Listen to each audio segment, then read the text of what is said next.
Hello, good morning. कैसे हैं बच्चों? क्या हो रहा है?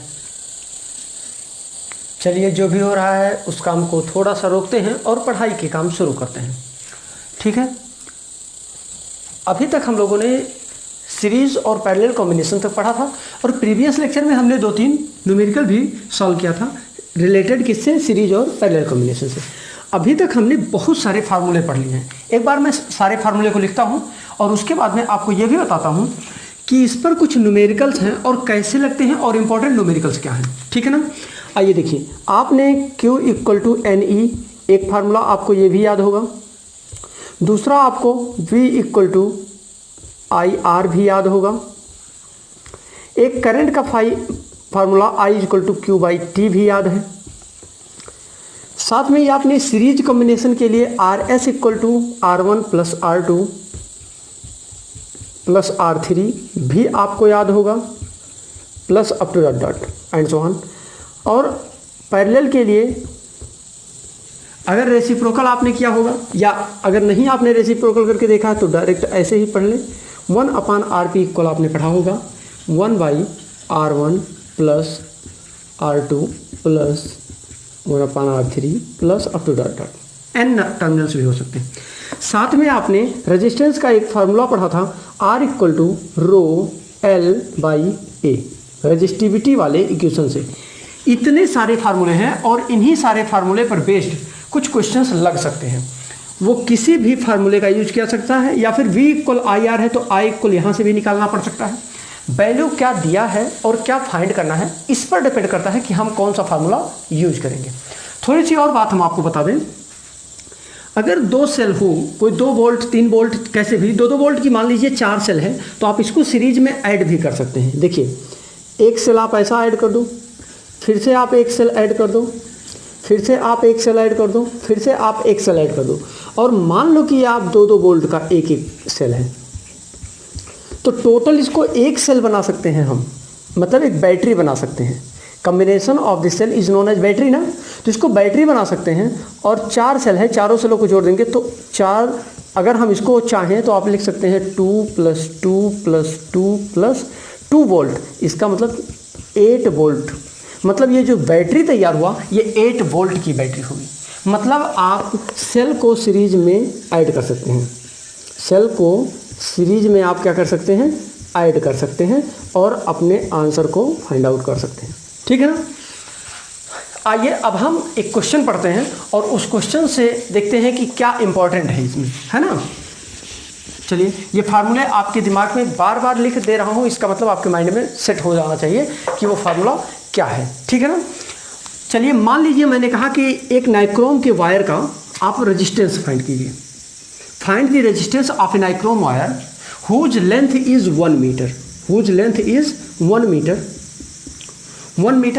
and the area, the area of cross section is 2 mm² मान लीजिए। ठीक है ना। और फिर क्या कह रहा है, अगर मान लीजिए इसकी रेजिस्टिविटी भी दे रहा है and resistivity of the nichrome wire is 100 × 10⁻⁻, इसका कितना है याद है नहीं, 100 × 10⁻⁻6 ओम मीटर। इतनी सारी चीज़ें दी है और आपसे रेजिस्टेंस पूछ रहा है, उस नाइक्रोम वायर की रेजिस्टेंस पूछ रहा है। यहाँ क्वेश्चन देखिए कैसा बन रहा है, find the resistance of the nichrome wire whose length is 1 metre and area of cross section is 2 mm² and resistivity of the nichrome wire is 100 × 10⁻⁻6 ohm metre. ये है, आपको क्या फाइंड करना है, रेजिस्टिविटी रो आर फाइंड करना है, resistance find करना है। आपको याद होगा R = ρL/A। अच्छा, ये देखिए यहाँ लिखा हुआ ना, इस फार्मूले का आप यूज करेंगे। रो की वैल्यू क्या दिया है, और एक चीज़ हम बता दें आपको, यहाँ देखिए मीटर है, ये ठीक है, लेकिन यहाँ mm लिखा हुआ है।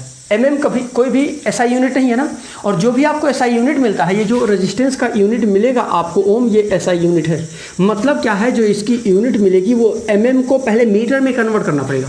अगर आप मीटर में कन्वर्ट करना चाहें तो डायरेक्ट कर सकते हैं, अगर आपको दिक्कत हो रही है तो आप इसको 2 पार्ट में पहले कर लीजिए और 2 पार्ट में करके अलग अलग आप मल्टीप्लाई कर दें तो आसानी से आ सकता है। देखिए जैसे इसको 2 mm इंटू mm लिख सकते हैं। अब mm इंटू mm, इसको 2 mm को मीटर में कन्वर्ट करने के लिए याद कीजिए 1000 से डिवाइड करना पड़ेगा। या नहीं समझ में आ रहा है तो 1 मीटर में कितना सेंटीमीटर होता है 100 और कितना mm होता है 1000। तो 1000 mm 1 मीटर इक्वल 1000 मतलब 10 टू द पावर 3 लिख दें, 10 टू द पावर 3 mm। तो 1 mm इक्वल टू 1 अपान हो जाएगा ना, 1 upon 10 to the power 3 metre equal to 1 mm।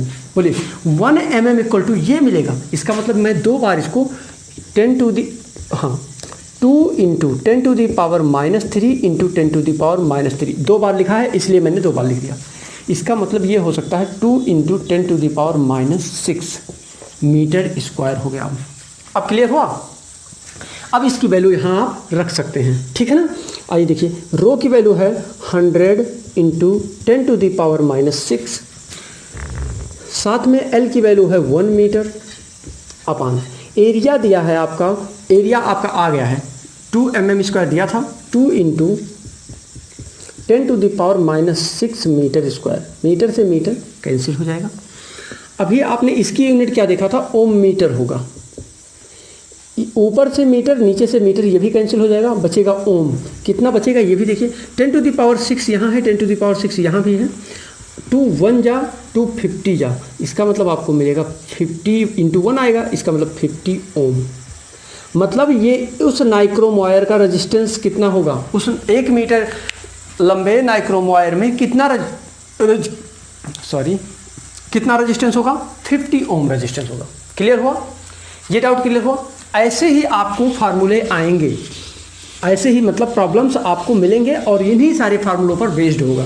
हाँ, ये कन्वर्जन एक बेसिक कन्वर्जन है। ये जो मीटर में है सेंटीमीटर में बदलना है या सेंटीमीटर में दिया है मीटर में कन्वर्ट करना है, ये सारे कन्वर्जन्स आपको पहले से आने चाहिए, ठीक है ना। आइए एक क्वेश्चन की और हम बात करते हैं, ठीक है ना। ये क्वेश्चन क्या है देखिए, कह रहा है क्वेश्चन कि you have a resistance of 5 ohm. आपके पास एक रेजिस्टेंस है जिसका कितना वैल्यू है 5 ओम। फिर क्या कर रहा है, you cut it into 4 equal parts. और उसको क्या कह रहा है, एक जो भी लेंथ है मालूम नहीं, पर ये जान लीजिए कि आप एक लेंथ है, एक वायर है और जिसकी लेंथ है, जिसका रेजिस्टेंस मालूम है कितना ओम है, 5 ओम है। अब ये 5 ओम इसका रेजिस्टेंस है और कह रहा है कि अगर इसको 4 इक्वल पार्ट्स में हम कट कर दें, अगर हम इसको 4 इक्वल पार्ट्स में कट कर देते हैं, कह रहा है if it cut into 4 equal parts what is the resistance of each part. तो इसके एक एक पार्ट का रेजिस्टेंस क्या होगा। आपको क्या पूछ रहा है कि इसके एक एक पार्ट का रेजिस्टेंस क्या होगा, ठीक है। अच्छा याद करिए कुछ कॉन्सेप्ट, फैक्टर्स आपको रेजिस्टेंस का पढ़ाया गया था। R directly proportional to L, याद है। इसका मतलब आप कह सकते हैं कि जो रेजिस्टेंस होता है वो डायरेक्टली प्रोपोर्शनल होता है किसके, लेंथ के, and inversely proportional to area.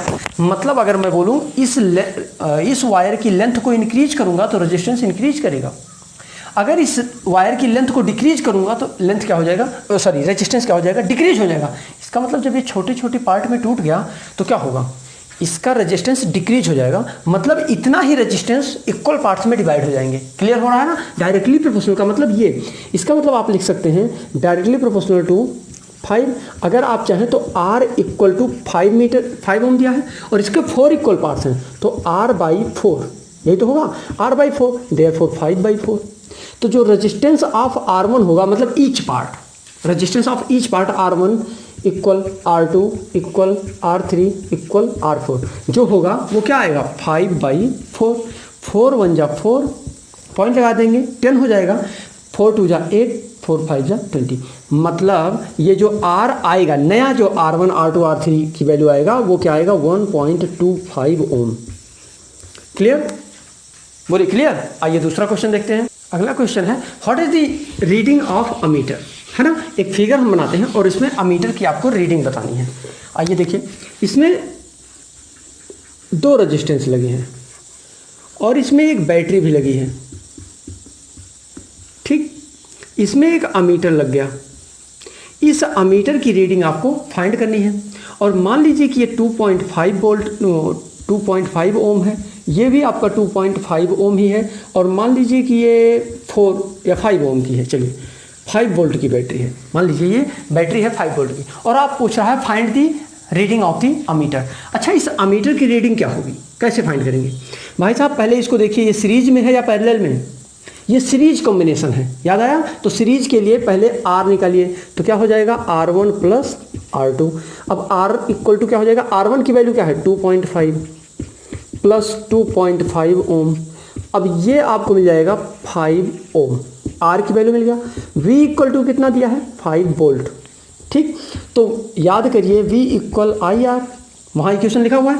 तो I इक्वल क्या हो जाएगा? I इक्वल लिख सकते हैं आप V by R, therefore I equal V by R। V की वैल्यू कितनी है 5 वोल्ट, अपान R की वैल्यू क्या है 5 ओम।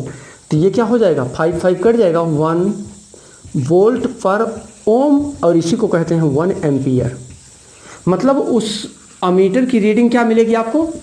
1 एम्पियर करंट उसमें फ्लो हो रहा है, ये वो रीड करेगा, ठीक है ना। इसी में एक क्वेश्चन और हम बनाते हैं दूसरे टाइप का, थोड़ा सा क्वेश्चन को चेंज करते हैं और आप इसको लगाएंगे, ठीक है ना। आइए देखिए, एक रेजिस्टेंस यहाँ लगा है 5 ओम का, और एक दूसरा रेजिस्टेंस यहाँ लगा है 2.5 ओम का, और एक बैटरी भी आपकी जुड़ी हुई है, एक बैटरी आपकी जुड़ी है 5 वोल्ट की, मान लीजिए, ठीक।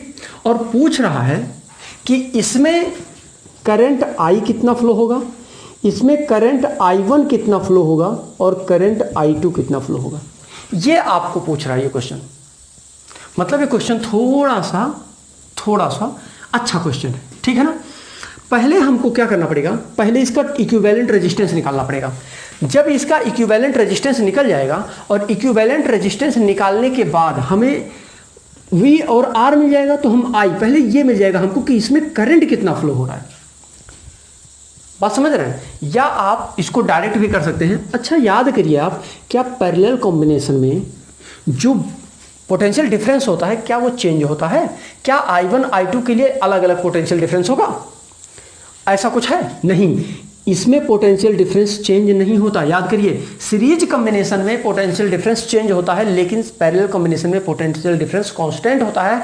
चेंज क्या होता है? करंट। और वहाँ क्या होता है? सीरीज में करंट नहीं चेंज होता, पोटेंशियल डिफरेंस चेंज होता है। यहाँ करंट चेंज होता है, पोटेंशियल डिफरेंस कांस्टेंट रहता है। क्लियर? आप इसको डायरेक्ट भी लगा सकते हैं।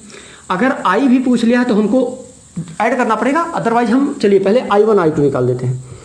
I1 इक्वल टू क्या हो जाएगा V by R1, V by R1। V की वैल्यू क्या है 5, अपान R1 की वैल्यू क्या है 5 ओम। तो 5 बाई 5 मतलब क्या आएगा 1 एम्पियर। मतलब I1 की वैल्यू क्या आपको मिल गया 1 एम्पियर का करंट फ्लो हो रहा है। मतलब ऊपर वाली सर्किट में अगर अमीटर लगा होता तो ये क्या रीड करता 1 एम्पियर का करंट रीड करता, ठीक। आइए देखिए दूसरे में। अब यहाँ I2 इक्वल क्या होगा, वही V बाई R2। V की वैल्यू 5 है, R2 की वैल्यू क्या है 2.5 है, तो 5 2 आ जाएगा। मतलब I2 की वैल्यू आपको क्या मिल जाएगा 2 एम्पियर मिल जाएगा। अब हमें I भी फाइंड करना है, इसलिए R फाइंड करना पड़ेगा। तो वो पैरेलल है ना, तो 1 upon RP equal to 1 upon R1 plus 1 upon R2। R1 की वैल्यू है 5 प्लस R2 की वैल्यू है 2.5। इसमें 2 से मल्टीप्लाई कर देंगे तो डिनोमिनेटर सेम हो जाएगा। मतलब 1 प्लस 2 अपान 5 मतलब 3 अपान 5। ये 1 अपान RP है। तो RP इक्वल क्या हो जाएगा, रेसिप्रोकल यहाँ हुआ तो यहाँ भी हो जाएगा, इसका मतलब 5/3 ओम हो जाएगा, ठीक है ना। अब ये 5/3 ओम। अब देखिए V इक्वल क्या होता है IR, याद है आपको। तो I इक्वल क्या हो जाएगा V बाई R। अब यहाँ V की वैल्यू कितनी है, I इक्वल हो जाएगा V बाई R। तो I इक्वल V की वैल्यू कितनी है 5 वोल्ट अपान R की वैल्यू कितनी है 5/3। इसका मतलब आपका हो जाएगा ये रेसिप्रोकल हो जाएगा, यानी 5 × 3 अपान 5। इसका मतलब कैंसिल आउट हो जाएगा। अगर ये कैंसिल हो जाएगा तो आपका कितना मिला 3 एम्पियर करंट फ्लो हो रहा है। मतलब यहाँ I की वैल्यू कितना आ रहा है 3 एम्पियर, यहाँ क्या मिल रहा है 2 एम्पियर और यहाँ क्या मिल रहा है 1 एम्पियर। अगर आपको कुछ याद आ रहा हो तो एक चीज़ बताया जाए, अगर प्रीवियस लेक्चर याद आ रहा होगा तो आप यहाँ सेटिस्फाइड हो जाएंगे। देखिए कैसे, ये जो 3 एम्पियर का करंट आपको बताया गया था कि जो करंट चेंज होता जब यहाँ से जाता है जितना भी करंट, वही सेम करंट 2 रूट है तो 2 में, 3 होता तो 3 में, 4 होता 4 में क्या हो जाता, डिवाइड हो जाता। तो जितना 3 एम्पियर का करंट जा रहा है, यहाँ देखिए 2 एम्पियर और 1 एम्पियर, देखिए I2 2 एम्पियर, I1 1 एम्पियर। यहाँ देखिए तो I1 I2 1 और 2 एम्पियर मतलब 1 एम्पियर 2 एम्पियर मतलब 2 + 1। जब यहाँ आएगा तो ये 1 और ये 2, जब यहाँ आएगा तो फिर से क्या ये 3 एम्पियर हुआ कि नहीं हुआ। एक चीज़, पहला कॉन्सेप्ट क्लियर। दूसरा देखिए, आपको बताया गया था कि जहाँ रेजिस्टेंस की वैल्यू ज़्यादा होती है वहाँ करंट की वैल्यू डिक्रीज हो जाती है। यहाँ रेजिस्टेंस देखिए 5 ओम है, तो 5 ओम है तो 1 एम्पियर करंट जा रहा है, उसका आधा 2.5 एम्पियर ओम करंट है रेजिस्टेंस, तो रेजिस्टेंस से तो करंट भी तो उसका 2 टाइम्स हो गया। बात समझ में आई, क्लियर। यानी ऐसा ये कॉन्सेप्ट आपके दिमाग में यहाँ चल रहा होगा। इसी क्वेश्चन को एक शानदार रूप देने का प्रयास करता हूँ। देखिए इस क्वेश्चन को शानदार तरीके से कैसे, इसको थोड़ा सा और बढ़ा रहा हूँ जिससे आपका कॉन्सेप्ट क्लियर होना चाहिए। हमारे पढ़ाने का मतलब है एक एक चीज़ आपके दिमाग में घुस जाना चाहिए। वो जब दिमाग में बैठा रहेगा तो आप कभी भी इसको निकाल सकते हैं अंदर से ढूंढ करके, आपके दिमाग में ही नहीं रहेगा तो ढूंढने पर भी नहीं मिलेगा, ठीक है ना। तो इसलिए मैं इस क्वेश्चन को फिर से बढ़ा रहा हूँ।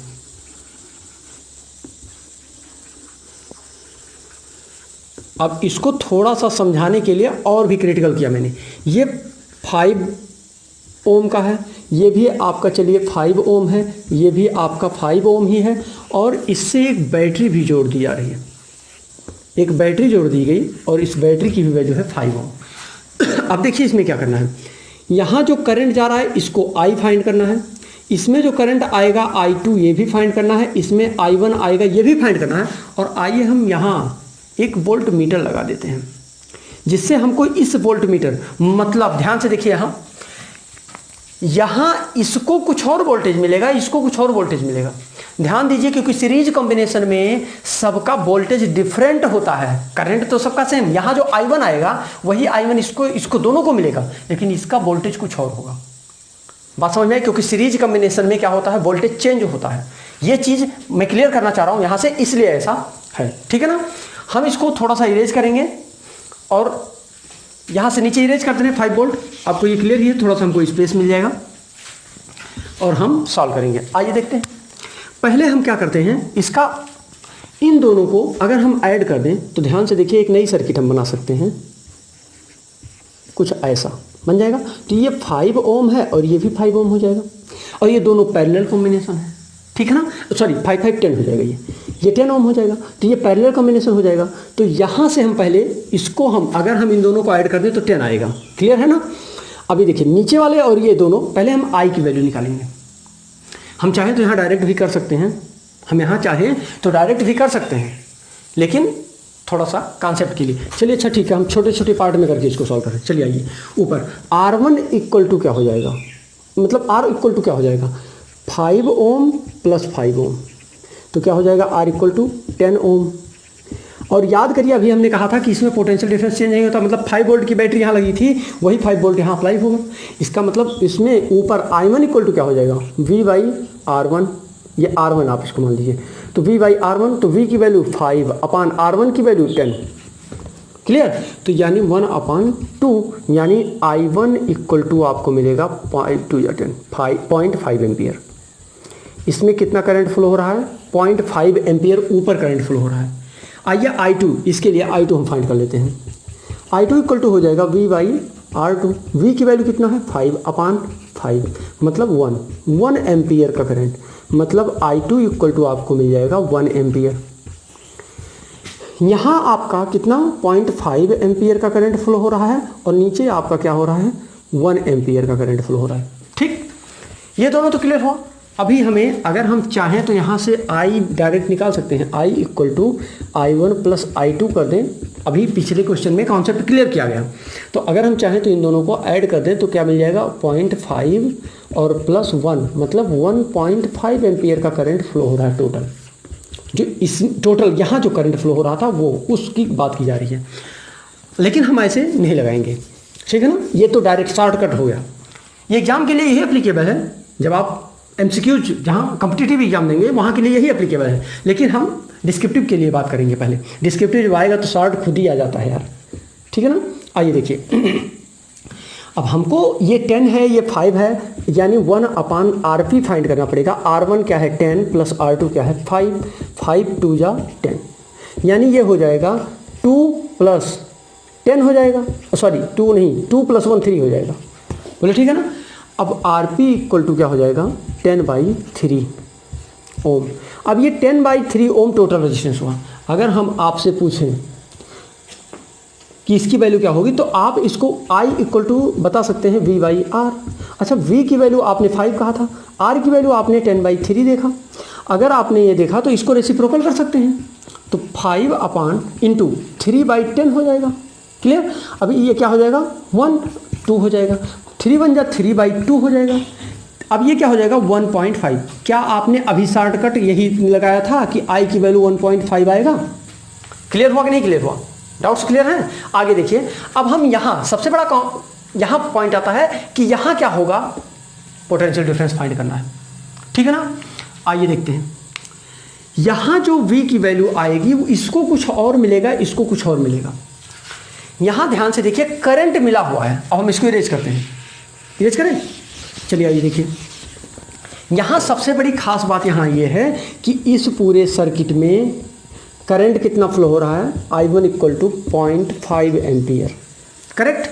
अगर 0.5 एम्पियर तो ऊपर पोटेंशियल डिफरेंस कितना है 5 वोल्ट, क्योंकि आपको अभी फिर बोल रहा हूँ कि मैंने बोला था कि पैरेलल कॉम्बिनेशन में नहीं चेंज होता पोटेंशियल डिफरेंस। करंट तो चेंज हुआ है, देखिए यहाँ 1 है, यहाँ 0.5 है, तो यहाँ क्या हो जाएगा। अब इसको आप क्या कर सकते हैं, I इक्वल V/R कर सकते हैं। तो V इक्वल टू क्या होगा, या V मालूम ही है, I मालूम है, R देखिए क्या है। R भी आपको अगर मैं बोलूँ तो यहाँ R भी मालूम है, लेकिन यहाँ टोटल R कुछ और है। बात समझ आया? यहाँ अगर मैं बोलूँ, अब देखिए इसके लिए मैं एक शॉर्ट तरीका कहीं बता दूँ। यहाँ V की वैल्यू 5, सॉरी R की वैल्यू 5 है और I की वैल्यू भी मालूम है, V की वैल्यू इसके लिए डायरेक्ट निकालिए। V इक्वल टू क्या होगा, अभी हम करके अच्छा दिखा दे रहे हैं, नहीं तो आप डिस्टर्ब हो जाएंगे। V इक्वल IR, तो V इक्वल टू I की वैल्यू क्या है 0.5 और R की वैल्यू क्या है 5, 5 5 जा 2.5। मतलब आपने क्या देखा था, यहाँ 5 वोल्ट का बैटरी तो 5 वोल्ट से ही जुड़ी थी, लेकिन यहाँ 5 आ रहा था, यहाँ भी 5 जा रहा था। लेकिन देखिए इसके लिए क्या आया, इसकी जो रीडिंग आ रही है वो 2.5 वोल्ट आ गई। और इसके लिए भी देखिए, इसके लिए भी अब इन दोनों को ऐड करेंगे तो 5 आना चाहिए, यानी पैरेलल कॉम्बिनेशन के लिए, है ना। तो इसके लिए भी वही है, देखिए I की वैल्यू इसके लिए भी वही है, 5 ही है, इसका मतलब 2.5 इसके पास, 2.5 इसके पास, इसका मतलब 5 वोल्ट हो गया कि नहीं हो गया। कॉन्सेप्ट क्लियर हो रहा है? अगर आपने अभी तक हमारे चैनल को सब्सक्राइब नहीं किया है तो आप चैनल को सब्सक्राइब कर लें और इन्जॉय करते रहें फिजिक्स क्लासेस का जय कैरियर फाउंडेशन के साथ, ठीक है। आपको कोई डाउट है तो आप मेल कर सकते हैं या व्हाट्सएप कर सकते हैं। आपको डिस्क्रिप्शन में आपको मेल मिल जाएगा, आप वहाँ कांटेक्ट कर सकते हैं। Thank you.